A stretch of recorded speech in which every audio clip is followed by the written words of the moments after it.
Se você prestou atenção na letra dessa música que nós acabamos de cantar, você já sabe qual é o tema da palavra de hoje.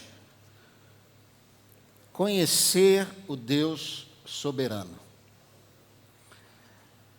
Deus é soberano, nós já dissemos isso aqui, vocês disseram e até deram explicações.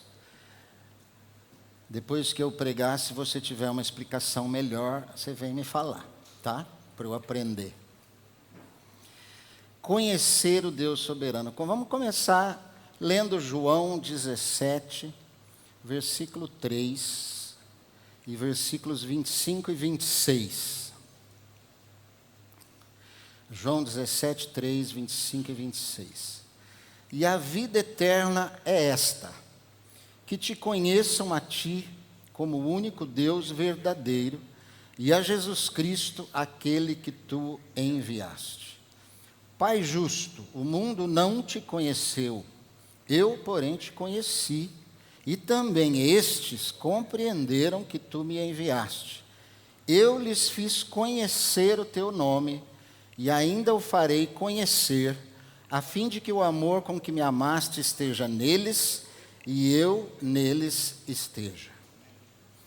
Jesus está dizendo aí na sua oração sacerdotal, né, aquela última oração que ele fez pelos discípulos, e está dizendo: a vida eterna é esta, que te conheçam a ti, o único Deus, e a Cristo que tu enviaste. Vida eterna, então, segundo o que Jesus está dizendo aqui, não é apenas aquela vida futura lá no céu. Quando a gente fala vida eterna, a gente já pensa nisso. A vida eterna já começa aqui quando você conhece Jesus Cristo, o Senhor. Ela começa. E do que se trata essa vida eterna aqui?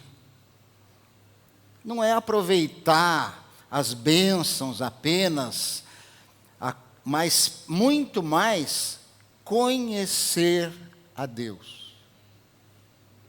A nossa vida é vivida aqui, depois de conhecermos através de Jesus Cristo, conhecermos a Deus. Mas nós já não conhecemos quando recebemos Jesus? Conhecemos parcialmente. Deus é infinitamente maior do que nós possamos conhecê-lo apenas num ato de fé, quando cremos em Jesus Cristo. Por isso nós temos a nossa vida aqui, não só para proclamarmos a glória do Senhor, mas antes disso e principalmente conhecer a Deus. A vida eterna é esta: conhecer, que te conheçam a ti, o único Deus. Você conhece a Deus?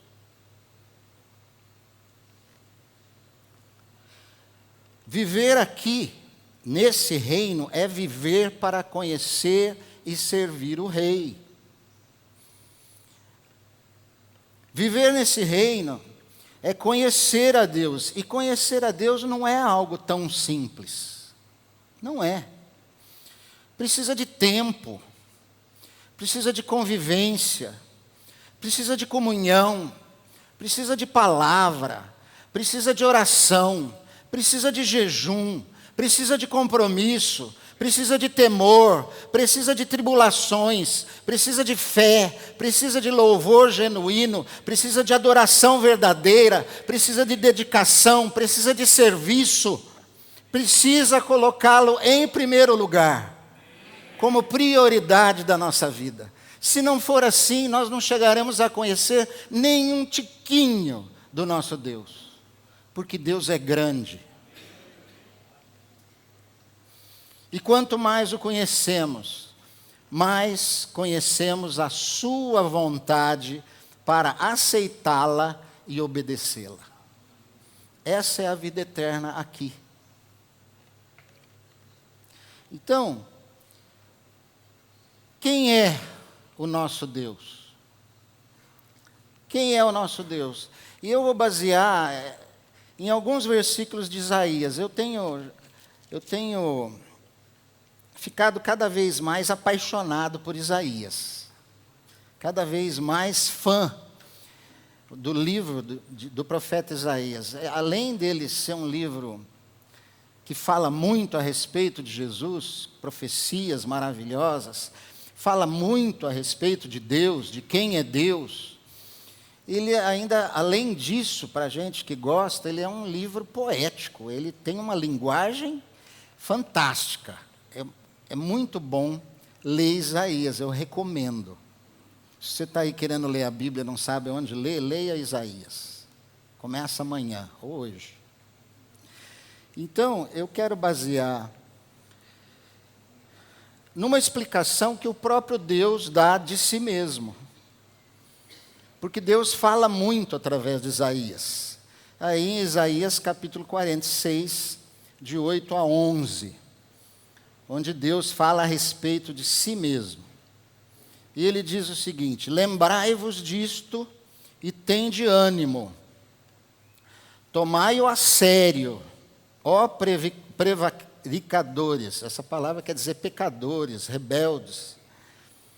Lembrai-vos das coisas passadas da antiguidade, que eu sou Deus e não há outro. Eu sou Deus e não há outro semelhante a mim, que desde o princípio anuncio o que há de acontecer, e desde a antiguidade as coisas que ainda não sucederam, que digo, o meu conselho permanecerá de pé, farei toda a minha vontade, que chamo a ave de rapina desde o Oriente e de uma terra longínqua, o homem do meu conselho. Eu o disse, eu também o cumprirei. Tomei este propósito, também o executarei. Deus está falando de si mesmo.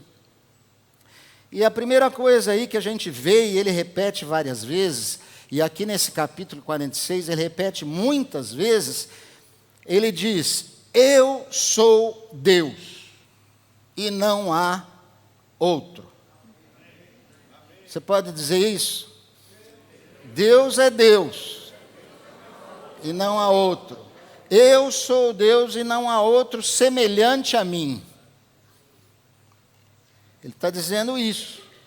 E um pouquinho antes, não tem aí, em Isaías 44, 8, ele diz, há outro Deus além de mim? Não, não há outra rocha que eu conheça. Deus dizendo dele mesmo. Qualquer outro Deus é um Deus falso, é um ídolo. Um ídolo.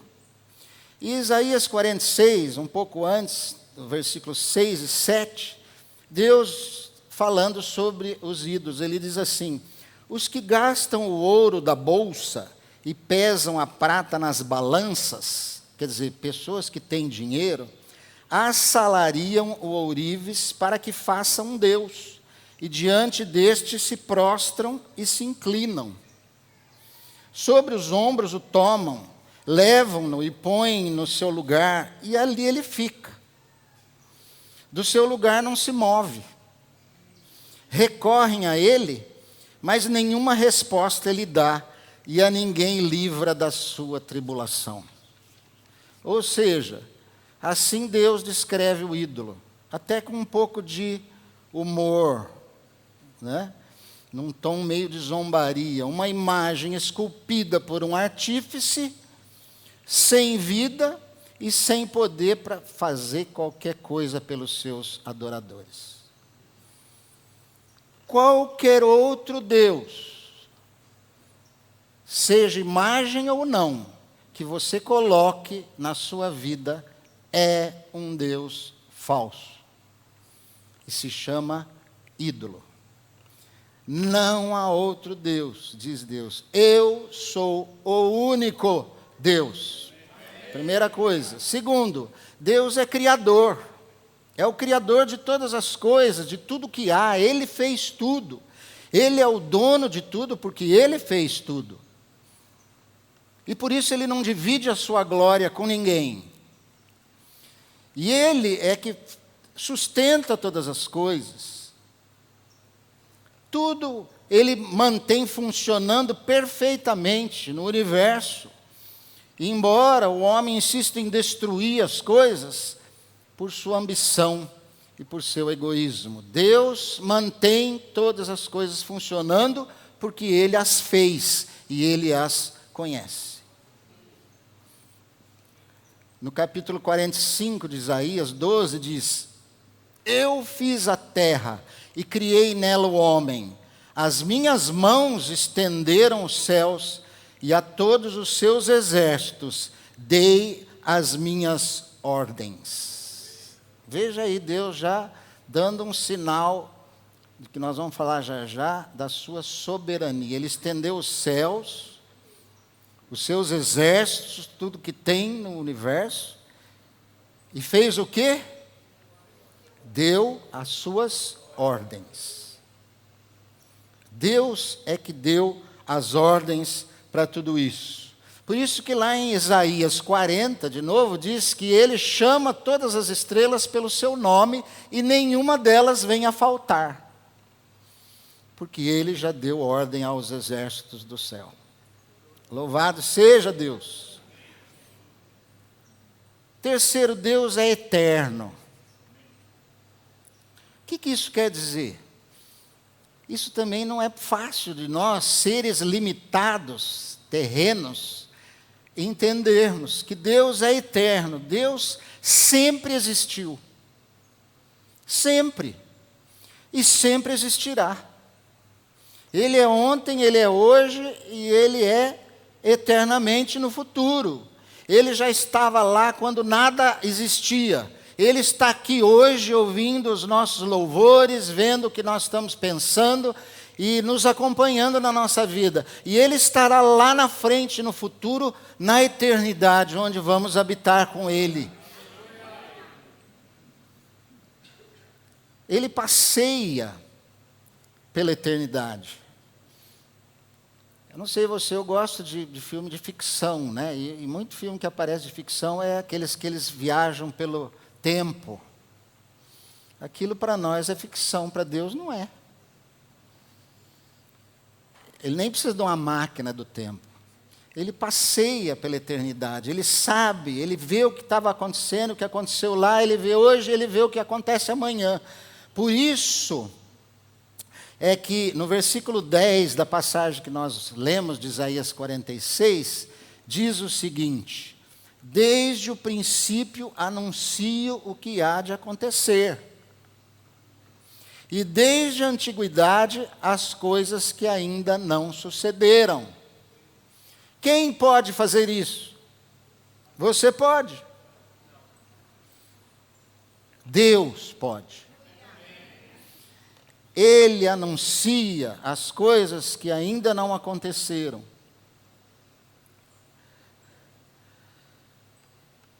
Ou seja, Ele declara como as coisas terminam muito antes de elas acontecerem.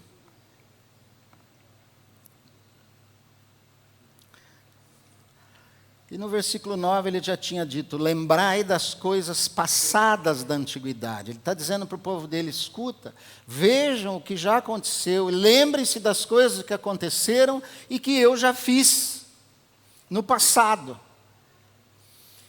E vejam a minha palavra para terem uma ideia do que vai acontecer no futuro. Deus é bom. Ele ainda quer dar umas dicas para a gente ver se a gente fica mais esperto. Deus é eterno. Aleluia. Deus é... Sabe, eu estava procurando ali as qualidades de Deus. Aí eu cheguei à conclusão de pôr uma assim: Deus é perfeito. Deus é perfeito. Por quê? Ele tem todas as qualidades.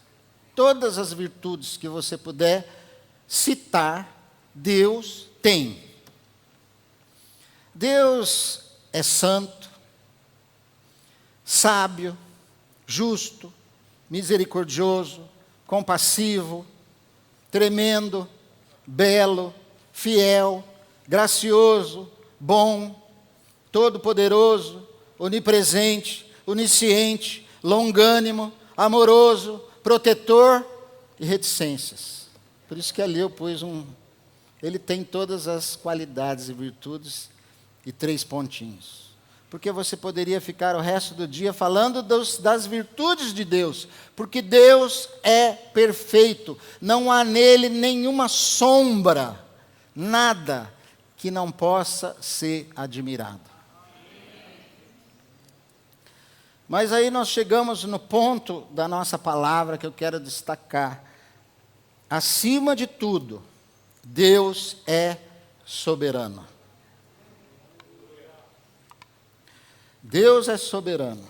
Precisamos entender o que significa Deus ser soberano. Por quê? Porque essa é uma realidade que repercute em todas as questões da nossa vida. Sabermos que Deus é soberano, entendermos isso, mas isso nem sempre é fácil. Não é fácil entender a soberania de Deus, compreender e quem sabe até aceitar que o que prevalece sempre é a vontade de Deus. Isso é que quer dizer que Ele é soberano. É Ele que manda. É Ele que governa. É Ele que estabelece os seus propósitos e os faz acontecer.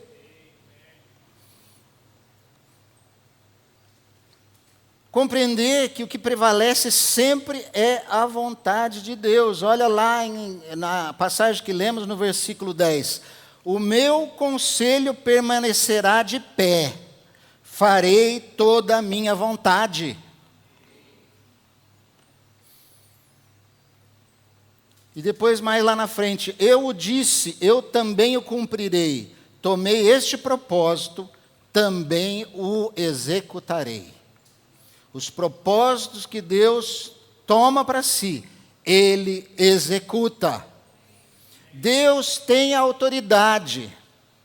Deus tem a liberdade, Ele é livre para fazer o que Ele quiser. Ele tem a sabedoria para fazer o melhor. Ele tem o poder para fazer aquilo que para nós é impossível. E para cumprir tudo o que Ele pretende que aconteça. E aquilo que Ele pretende que aconteça, acontece.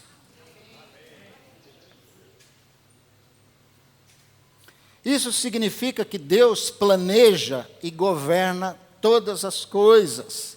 Ele age conforme o seu propósito e nada acontece sem que Ele permita.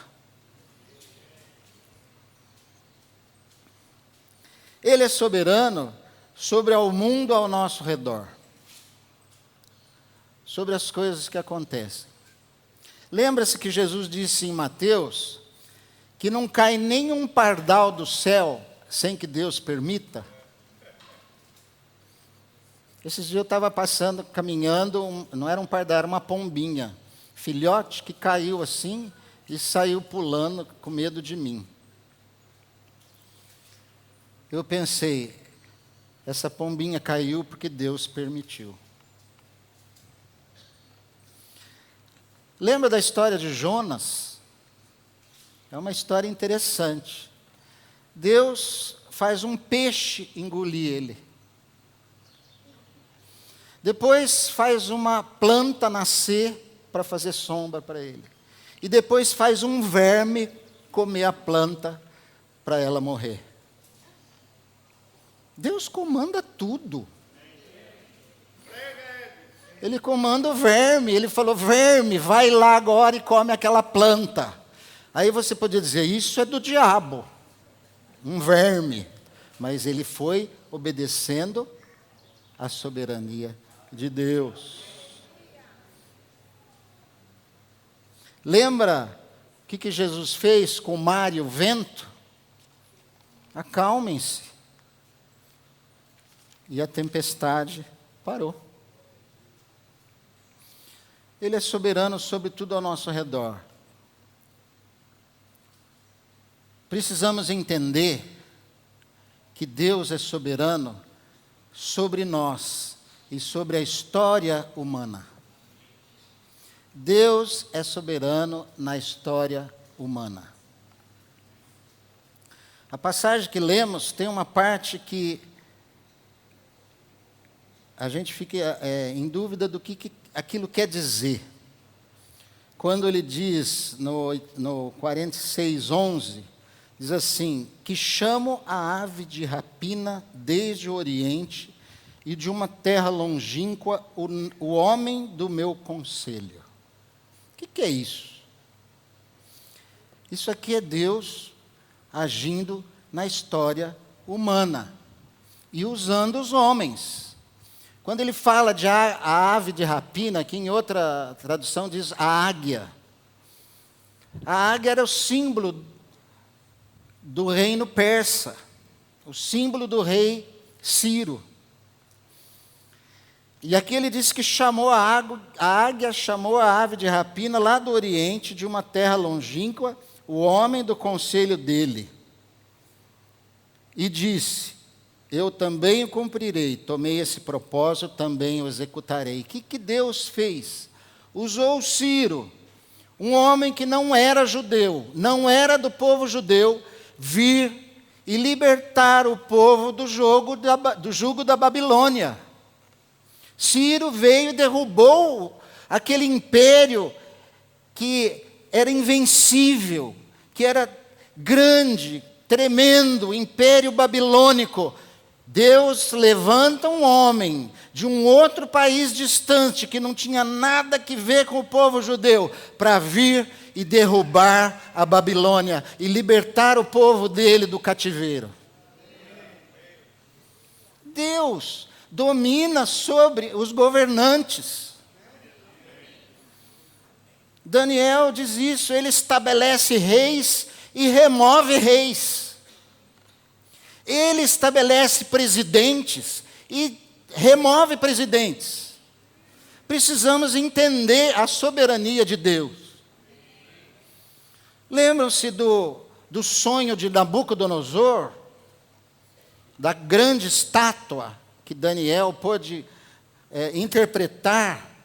Aquela grande estátua que tinha cabeça de ouro, peito e braços de prata, ventre e quadris de bronze, pernas de ferro e pés, parte de ferro e parte de barro. Cada uma dessas partes significava um grande reino que iria aparecer, se estabelecer, mas diz o sonho dado a Nabucodonosor, que uma pedra cortada, sem mãos humanas, veio e derrubou aquela estátua, uma por uma, significando a cabeça de ouro, o império babilônico, os braços e peito de prata, o reino medo, o ventre e os quadris, o império persa, as pernas de ferro e pés de ferro e barro, o império grego, que depois também ficou dividido. Todos reinos poderosos, todos que se levantaram e que Deus derrubou depois. Não existe nenhum deles mais. Nós tivemos no Egito,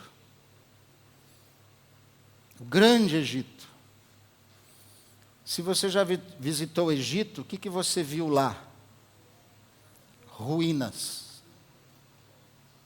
Ruínas, pedras, faraós, estátuas caídas no chão, comidas pelo tempo.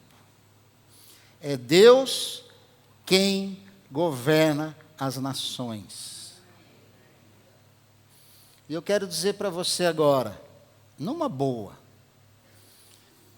daqui a pouco nós vamos votar na eleição, se é que alguns já não foram.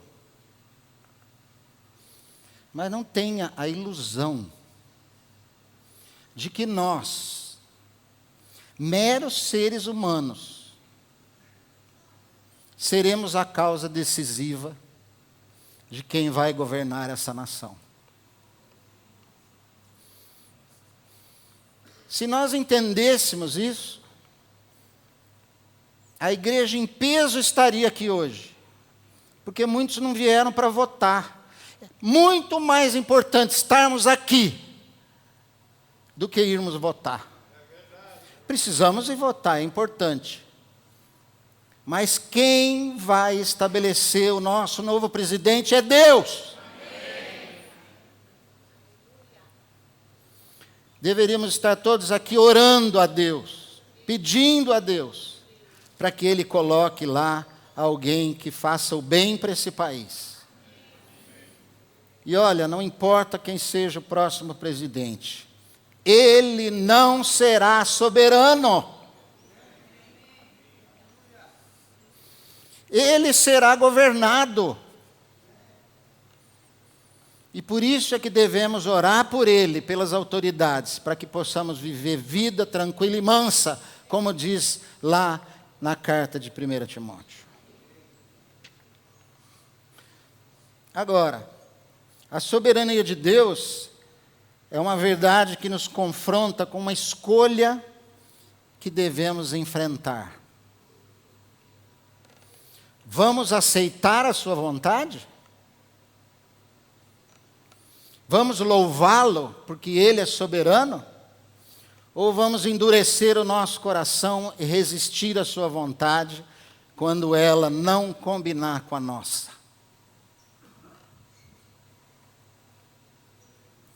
Agora você diz, mas então, Ed, o que adianta eu ir lá votar?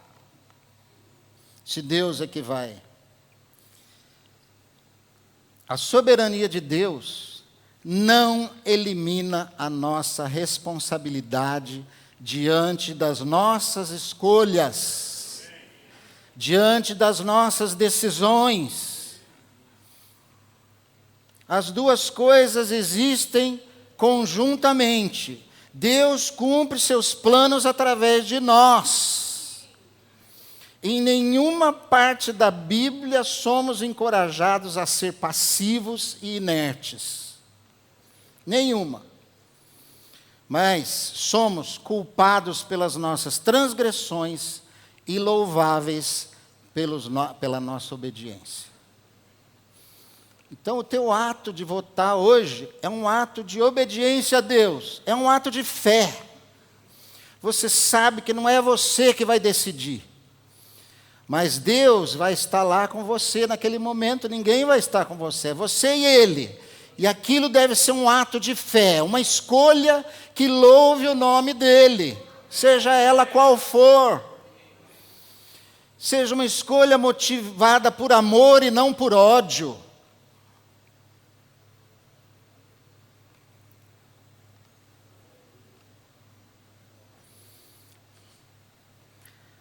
Logo depois do Pentecoste,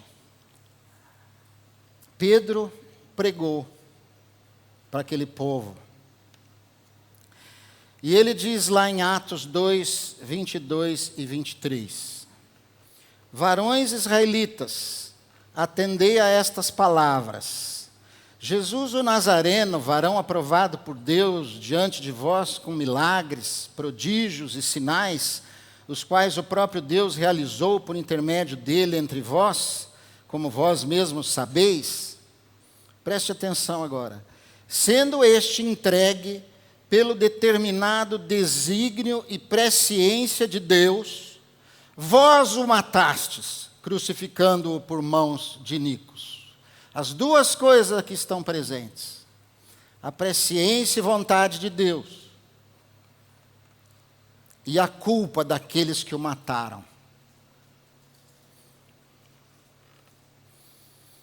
As duas coisas caminham juntas, a soberania de Deus e a responsabilidade humana. As duas realidades são mostradas na Bíblia, lado a lado, embora elas pareçam antagônicas. Os homens agem de acordo com as suas decisões, e ao fazer isso, cumprem o que Deus já havia predeterminado. Difícil de entender? Soberania de Deus. Precisamos conhecer a Deus. Nós não conhecemos nada de Deus.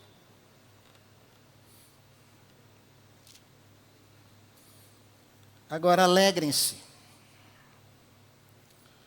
Porque se Deus faz tudo isso, e se nós somos responsáveis, Isaías 48, 17 e 18 diz que Deus nos ensina e nos guia no caminho dele.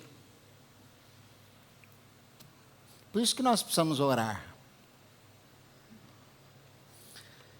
Isaías 48, 17 e 18. Assim diz o Senhor, o teu Redentor, o Santo de Israel.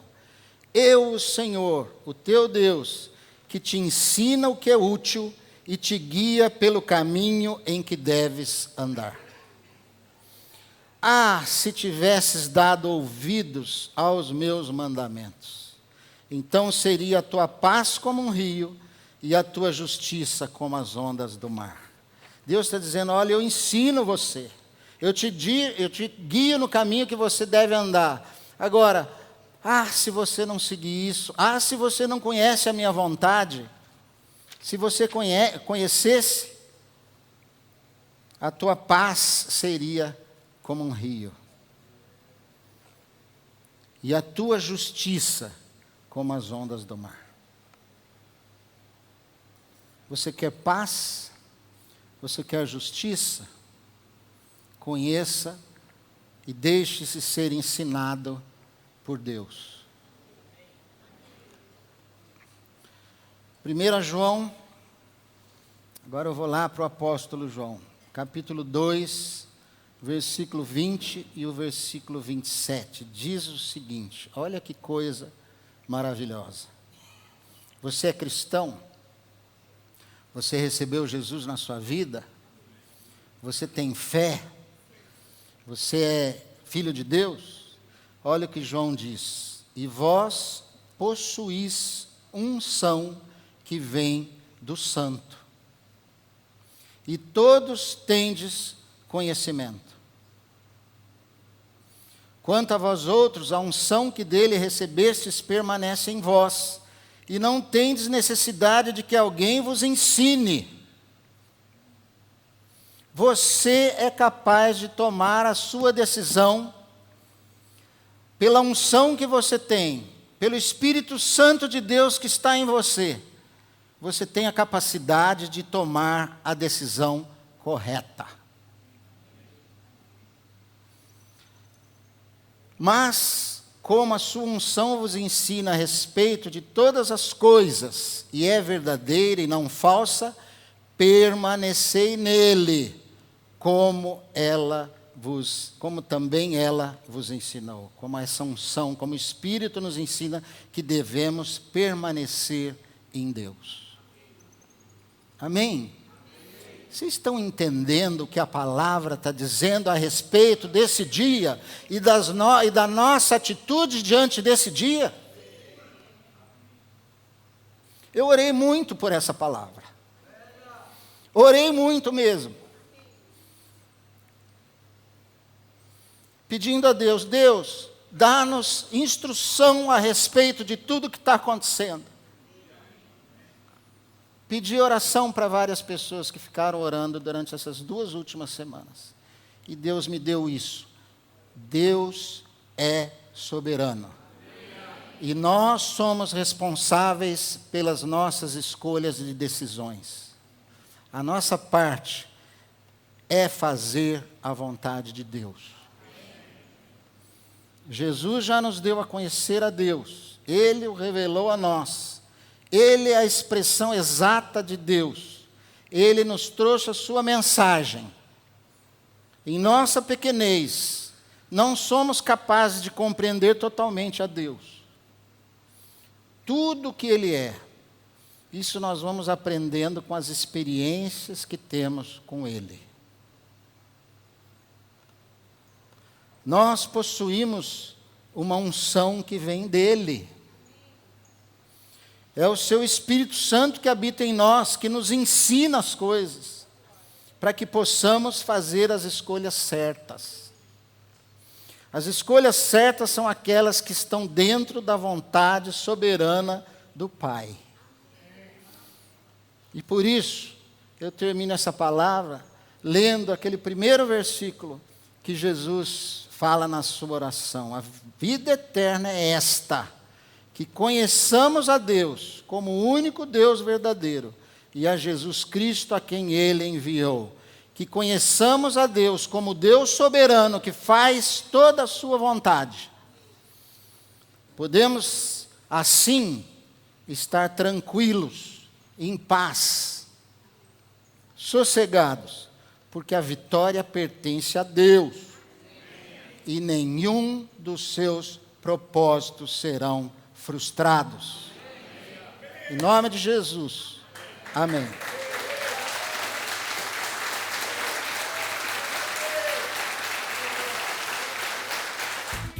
tvcmc.com.br é o nosso canal para compartilhar o Evangelho do Reino de Deus e o senhorio de Jesus Cristo.